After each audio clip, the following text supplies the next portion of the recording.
bodoh-bodoh dimintai fatwa. Orang bodoh cirinya adalah mudah berfatwa. Ditanya nggak ditanya fatwa terus saja.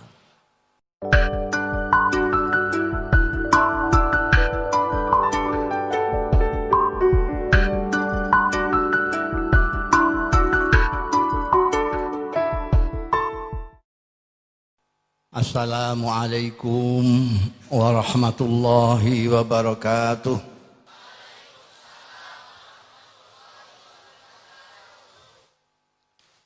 Subhanalladzi tafarrada bibaqa'ih. Subhanalladzi tafarrada bihayatih.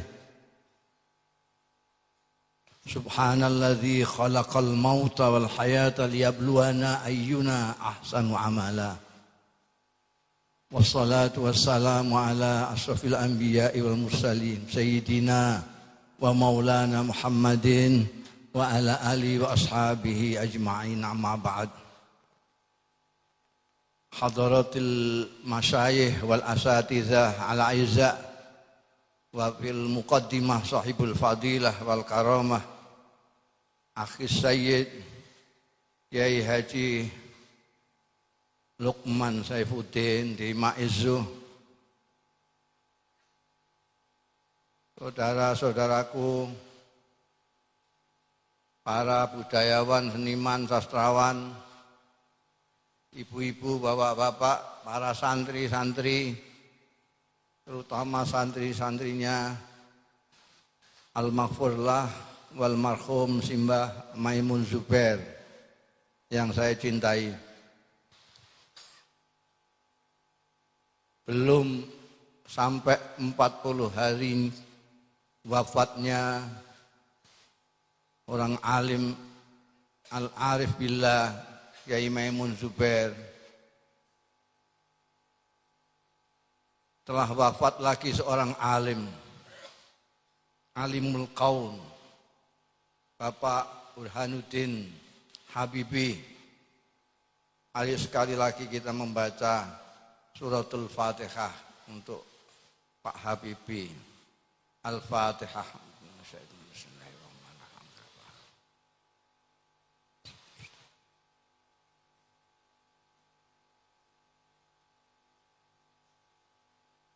Saya dan santri-santri menyambut prakarsa dari para sastrawan-sastrawan ini, ada dari Kalimantan, dari Sumatera, dari Jawa Barat, dari Bali, dari Madura. Penyair-penyair nasional datang semua ke sini untuk menyampaikan ungkapan rasa hatinya ditinggalkan oleh Mbah Maimun Zubair.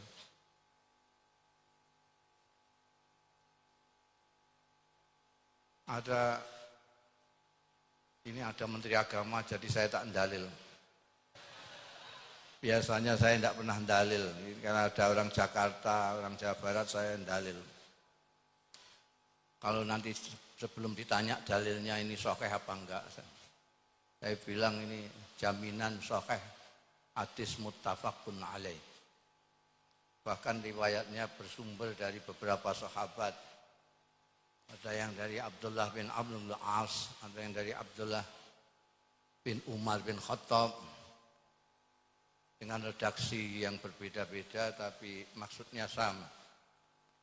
Kurang lebih menyampaikan dawuhnya Rasulullah sallallahu alaihi wasallam. Innallaha la yaqbidul ilma yantazi'uhu intiza'an minal ibad, walakin yantazi'uhu biqabdil ulama. Ada redaksi yang lain yang hampir sama dengan itu. Innallaha la yantizul ilma min suduril ulama walakin biqabdil ulama. Hatta idza lam yabqa, wa fi riwayatin hatta idza lam yubqi aliman ittakhadhan nasu ru'usan juhalan fasu'ilu fa'aftau bi ghairi ilmin wa dhallu wa adallu.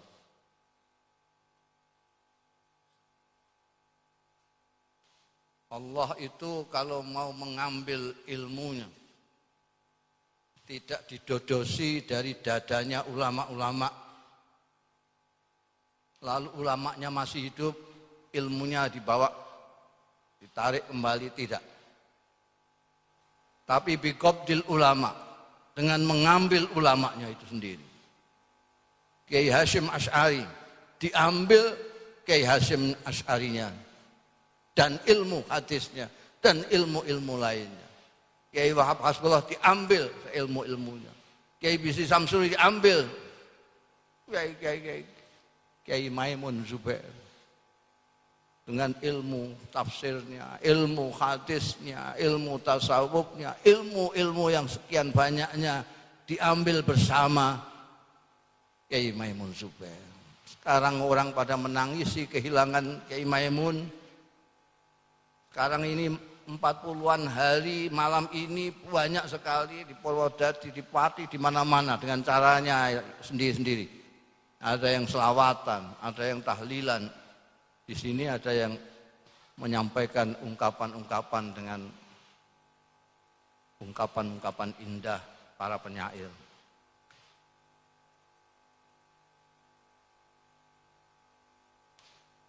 Kalau sudah habis diambili semua ulama-ulama, maka orang-orang bingung mau bertanya kepada siapa,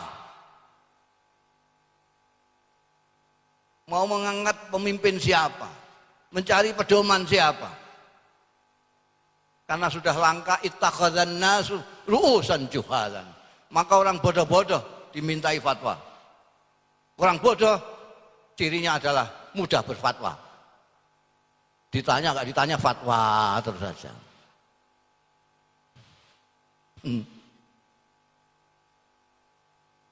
Su'ila ditanya Pak Aftau bi ghairi ilmun, tentu saja tidak pakai ngilmu.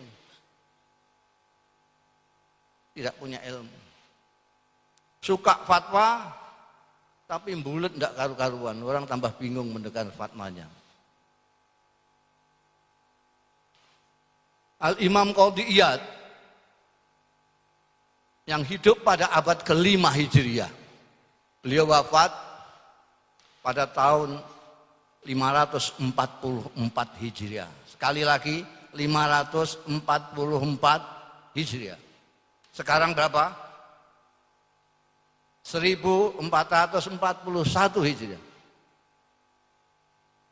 Qadhi Iyad yang hidup pada abad ke-5 itu sudah mengatakan bahwa saat ini apa yang didhawuhkan Kanjeng Nabi sudah terjadi. Artinya sudah langka ulama, sudah langka tuntunan, sudah langka orang arif, yang ada orang-orang bodoh yang mulia mulutnya, mulia tulisannya, tapi tidak mulia perilakunya.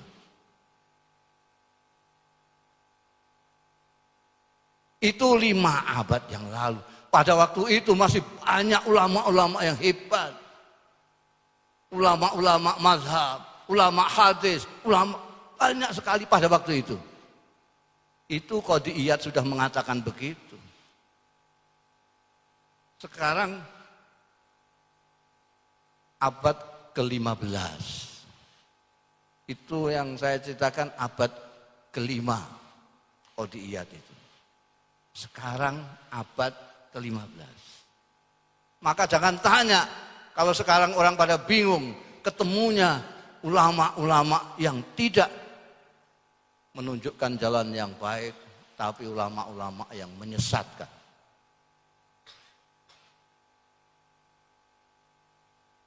Kalau orang alim, ngerti fikih, ngerti hadis, hafal Quran, banyak sekali. Tapi yang mengamalkan itu, yang arif, seperti Hadratus Syekh Kiai Maimun Zubair, Anda mencari di Indonesia ini seperti mencari jarum di tempat yang di jerami. Kiai Maimun Zubair itu ilmunya tidak hanya pada ngendikannya, Tidak hanya pada tulisannya, tapi pada dirinya. Al-Quran tidak dari mulutnya saja, tapi dari lakunya. Maka tidak heran kalau seluruh Indonesia, yang santri atau tidak yang santri, yang beragama Islam atau tidak, yang pejabat atau yang rakyat jelata, semuanya menangisi kepergian Kiai Maimun Zubair. Mautul alim, mautul alam.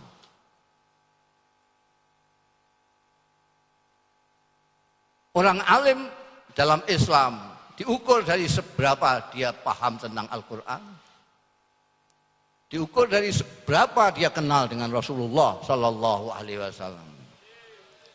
Pengenalan itu tidak dari pengakuan, tapi dari perilakunya.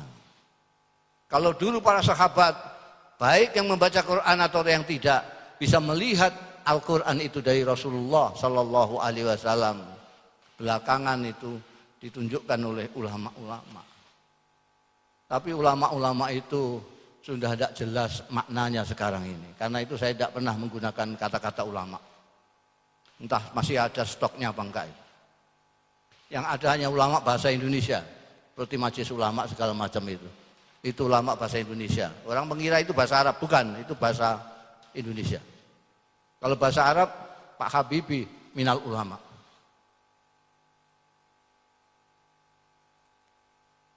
Kalau di Indonesia yang masuk di MU itulah yang ulama, meskipun bekas penyanyi.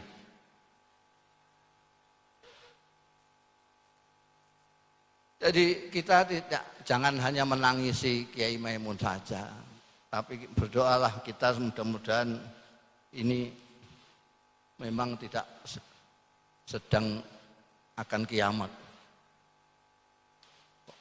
Belum 40 hari kok. Orang alim lagi diambil sak ngilmunya, ilmu pesawatnya barang dibawa. Ilmu sosialnya diambil semuanya.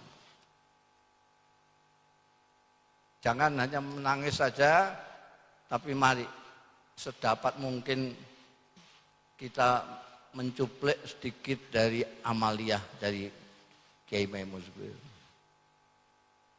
Kiai Maimun Zubair itu saudaranya tidak hanya yang semuslim, apalagi yang se-P3, apalagi yang se-NU. Saudaranya lah sekemanusiaan. Anda bisa melihat sendiri Kiai Maimun memperlakukan siapa saja. Karena Allah, beliau paham Allah memuliakan manusia. Walaqad karramna bani Adam. Mudah-mudahan nanti ini putra-putranya, ini ada Gus Ghafur. Kita doakan mudah-mudahan kalau alimnya sudah, ini malah doktor. Kiai Maimun tidak pakai doktor. Beliau doktor dari Al-Azharus Syarif. Jadi kita doakan beliau juga bisa menjadi contoh seperti Mbah Maimun. Jadi bisa menolong orang-orang yang tidak begitu paham tentang Quran, tidak begitu kenal dengan Rasulullah Sallallahu Alaihi Wasallam, ditolong dengan perilakunya. Dibanter-banter selawat itu, kaya kok gak pati ikhlas selawat.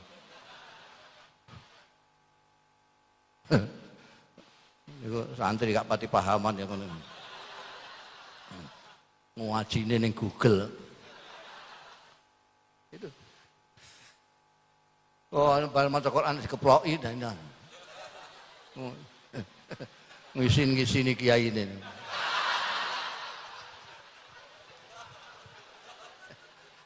Jadi nanti kita dengarkan bagaimana para penyair yang biasanya lembut hatinya, dia merasakan dan bisa mengungkapkan. Kita juga bisa merasakan, tapi kadang-kadang kita sulit mengungkapkan apa yang ada di diri kita sendiri. Ketika kita kehilangan bapak, ketika kehilangan penuntun, kehilangan pedoman, di mana sekarang berseliweran. Jangan-jangan saya khawatirnya kan ini memang sudah kembali zaman jahiliyah lagi. Jadi Gusti Allah, Al-Quran, Islam, umat Islam, ulama hanya dijadikan klaim-klaim, dijadikan alat untuk kepentingan-kepentingan duniawi yang remeh-temeh. Menjual ayat yang samanan qalilan dengan harga yang sangat-sangat sedikit, yang remeh-temeh. Mudah-mudahan tidak seperti yang selalu dikatakan oleh pepatah, at-tarikh yu'idu nafsahu, sejarah mengulangi dirinya sendiri. Jangan sampai jahiliyah mengulangi dirinya sendiri. Orang-orang yang di panggung adalah orang-orang yang juhala dan pengikutnya banyak, followernya banyak. Karena wa fauqa kulli dzi ilmin alim, di atas orang yang alim ada yang alim, di atas langit masih ada yang langit. Demikian pula wa tahta kulli jahilin jahul, di bawah orang yang bodoh banyak sekali yang lebih bodoh. Jadi sampean jangan heran kalau orang bodoh banyak pengikutnya, banyak followernya. Demikian, mudah-mudahan kita dapat barokah ilmunya Kiai Maimun, barokah manfaat dari perilakunya Mbah Maimun. Kita akan kaji setiap haul, nanti kita akan kaji terus menerus apa yang pernah disaksikan oleh orang-orang yang menangi beliau, apa saja perilakunya, baik itu mengenai soal kemanusiaan, soal keislaman maupun yang lain-lain. Demikian kurang lebihnya, mohon maaf. Assalamualaikum warahmatullahi wabarakatuh.